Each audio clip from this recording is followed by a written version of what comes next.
Maraming taon na ang lumipas, ngunit dala ko pa rin ang bigat ng mga kasalanang hindi ko ginawa.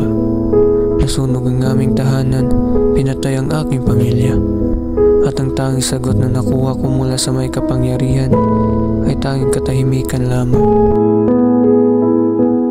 Sa lipunang ito, ang hustisya ay para lamang sa may pera, at ang katotohanan ay para lamang sa may pangalan.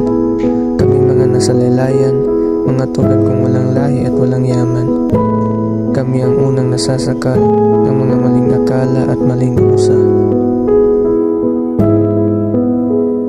Ngunit hindi ako sumuko. Hindi ako lumakad sa mundong ito para lamang magiganti. Lumakad ako para magising ang bayan, para ipadala na ang mga tao, mayaman o mahirap, ay may dangal na hindi dapat tapakan. Kaya ako lumaban kasama si Ibarra, hindi dahil gusto ko ng gulo, kundi gusto ko ng pagbabago. Isang bayan kung saan ang mga bata ay hindi inaapi, at ang magsasaka ay may lupa, at ang mahihirap ay hindi kinikitil ng batas na para lang sa mayaman.